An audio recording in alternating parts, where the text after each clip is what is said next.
बलियापुर गांव के पास एक बहुत बड़ा घना जंगल था।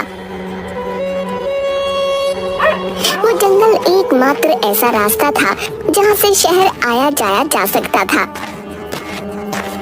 पर कुछ समय से वहां से आने जाने वाले लोग रहस्यमय तरीके से मरने लगे थे।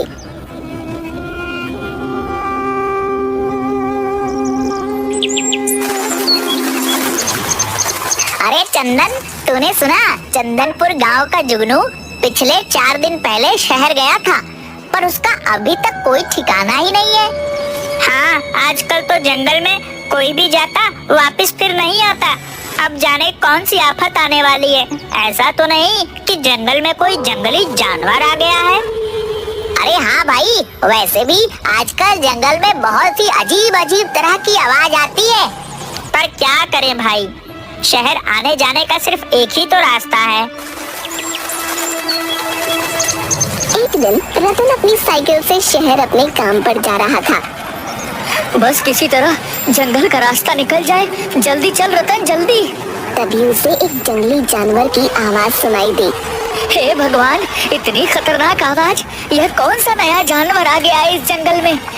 चल रतन बेटा, चल जल्दी जल्दी जंगल से बाहर निकल ले। फिर रतन अपनी साइकिल को और तेज चलाकर जाने लगता है, पर अचानक उसकी साइकिल की चेन उतर जाती है। वो साइकिल को ठीक करने के लिए उतरता है।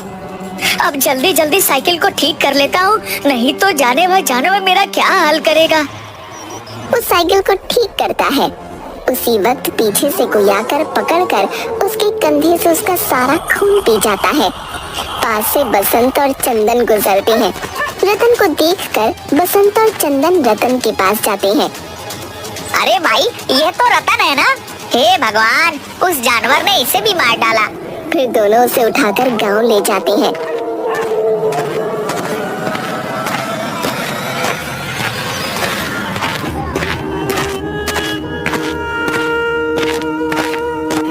आसपास के गांव में मौत हो रही थी सो हो रही थी, पर अब हमारे गांव में भी उस जानवर का आतंक शुरू हो गया है। अब हम सभी को एक बार जंगल में चलकर देखना होगा और उस जानवर का कुछ न कुछ तो करना ही पड़ेगा। गांव में मातम का माहौल छा जाता है। अगले दिन सभी गांव वाले मशाल लेकर जंगल में जाते हैं। तभी ठोकर खाकर बसंत गिर जाता है। बाकी सभी लोग आगे बढ़ जाते हैं। अरे कहाँ जा रहे हो सब के सब? रुको रुको मेरे लिए। तभी उसे अजीब अजीब सी आवाज सुनाई देती है और वो जैसे ही पलट कर देखता है, नहीं नहीं, उसका भी खून उसी तरह हो जाता है जैसे कि रतन का हुआ था।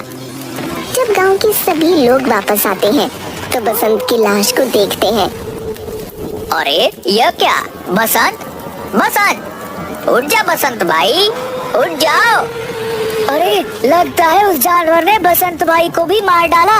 हे भगवान, ये कौन सा जानवर होगा जो इतनी बेरहमी से इंसानों का खून पी जाता है? मुझे तो बहुत डर लग रहा है। फिर सभी लोग गांव चले जाते हैं।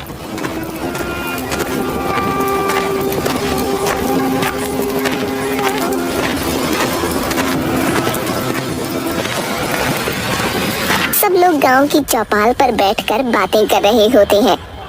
मुखिया जी, अब तो हमारे गांव में भी मौतें होना शुरू हो गई हैं। हाँ भाई, अब तो कुछ करना ही पड़ेगा, पर जब तक कोई रास्ता ना निकले तब तक जितना हो सके उस जंगल के रास्ते में मत जाना। अरे पर मुखिया जी, गांव से बाहर जाने का सिर्फ एक ही तो रास्ता है। ये तो ऐसा हो गया है मानो आगे कुआं और पीछे खाई।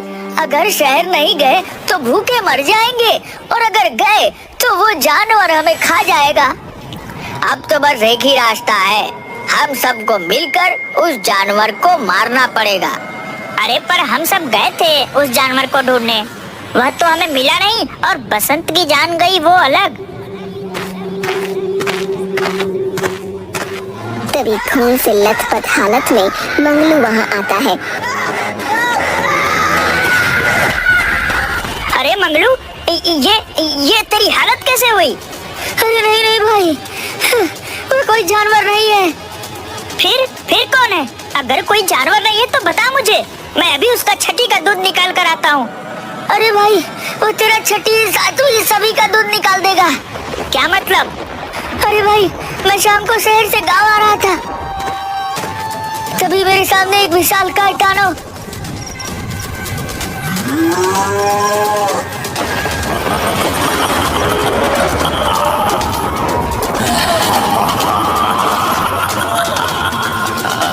नहीं नहीं, क्या कहूँ उसे मैं, मुझे तो कुछ समझ नहीं आ रहा।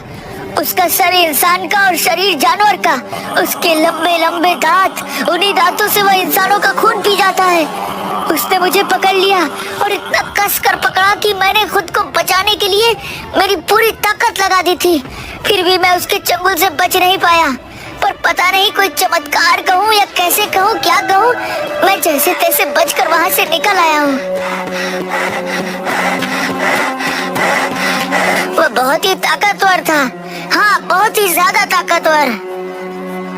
तभी वहाँ पर एक पागल औरत आ जाती है जो चिल्लाती है, वो आ गया, वो फिर से आ गया, अब तुम सबको मार डालेगा, हम में से किसी को नहीं छोड़ेगा, कोई नहीं बचेगा, वो किसी को नहीं छोड़ेगा। हाँ तुम सब मरोगे, सबके सब मरोगे। ऐसा कहकर वहाँ से वो जाने लगती है और जोर जोर से हंसने लगती है।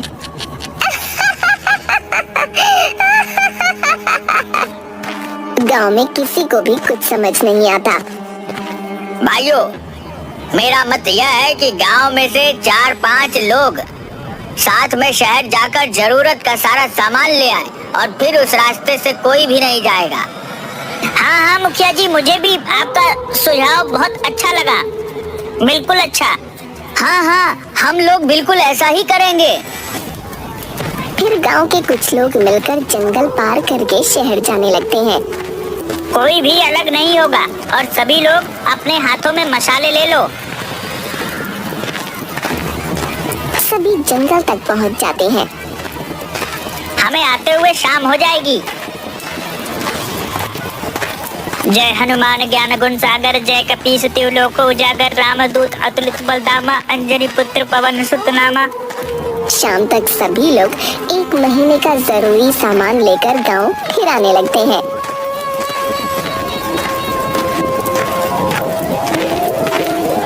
आते समय सभी लोगों के सामने एक विशाल काय आदि मानव आकर खड़ा हो जाता है। अरे भाई, लगता है कि ये वही आदि मानव है जिसके बारे में मंगलू ने बताया था, जो सबका खून पी जाता है। अब हमें भी खा जाएगा। अरे घबराओ मत तुम सब, मैं हूँ ना, मैं देखता हूँ कि यह आदि मानव हम सब का क्या बिगाड़ेगा। तभी वो आदि मानव एक आदमी को पकड़ लेता है और उसका खून पीने लगता है। बाकी सभी लोग उस पर पत्थर मारने लगते हैं। छोड़ छोड़, उसे छोड़। वो आदि मानव और भी ज्यादा गुस्से में आ जाता है। उसने जिस आदमी को पकड़ रखा था उसे वो दूर पेड़ के पास फेंक देता है। अरे चंदन भाई, अब हम क्या करें? यह आदि मानव तो और भी ज्यादा गुस्सा हो गया है। अब यह हमें से किसी को भी नहीं छोड़ेगा। अब तो हम सभी गए। और उन सभी के पास आने लगता है। वो आदि मानव सबके पास जा रहा था पर चंदन से डर रहा था।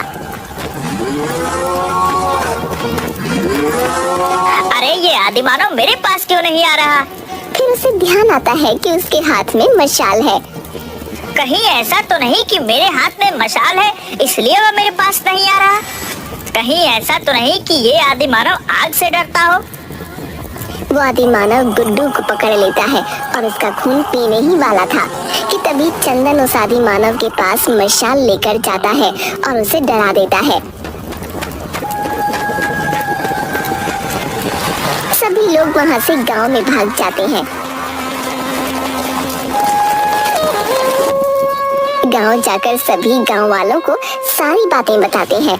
पर चंदन भाई, मुझे एक बात समझ नहीं आई कि वह आदि मानव हम सबको पकड़ रहा था पर आपसे क्यों डर रहा था? अरे क्योंकि मेरे हाथों में मशाल थी और वह आदि मानव आग से डरता है, इस वजह से वह मेरे पास नहीं आ रहा था। और तुमने देखा नहीं, मैं जैसे ही मशाल उसके पास लेकर गया वह वहाँ से भाग गया। इसका मतलब है कि हम उस आदि मानव को जलाकर मार सकते हैं। सभी गांव वाले इस बात को सुनकर खुश हो जाते हैं। उनके मन में एक उम्मीद की किरण जाग जाती है। फिलहाल तो कुछ समय के लिए उस जंगल में कोई भी नहीं जाएगा। कुछ दिनों में हम कोई ना कोई रास्ता जरूर निकाल लेंगे। चौपाल पर बैठकर सब लोग बातें कर रहे होते हैं। अरे भाई, तुम्हें आवाज सुनाई दी? हाँ हाँ भाई, ये तो उस आदिमानव की ही आवाज लग रही है। कहीं वो आदिमानव गांव में तो नहीं आ गया? हे भगवान, इस शैतान का डर पहले जंगल में ही था और अगर ये गांव में आ गया तो हम सबका जीना हराम कर देगा।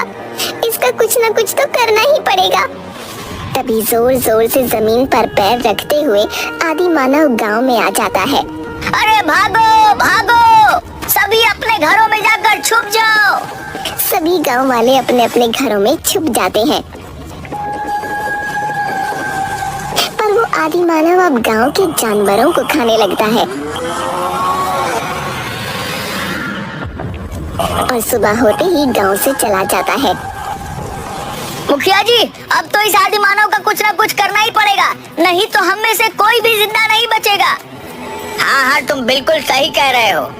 अगली शाम को भाई चंदन, लगता है वो आदिमानव आज फिर आएगा।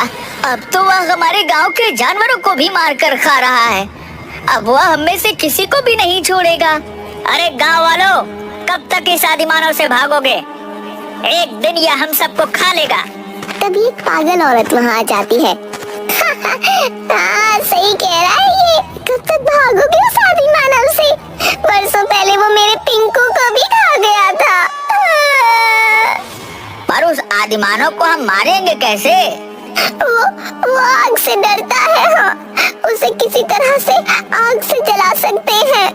फिर वो पागल औरत सभी गांव वालों को तरकीब बताती है। फिर सभी लोग मिलकर एक गड्ढा खोदने लगते हैं।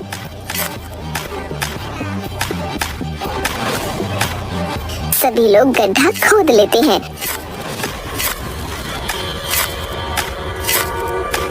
और उस पर घास डालकर उसे ढक देते हैं। तभी फिर से आदिमानव गुर्राते हुए गांव में आता है।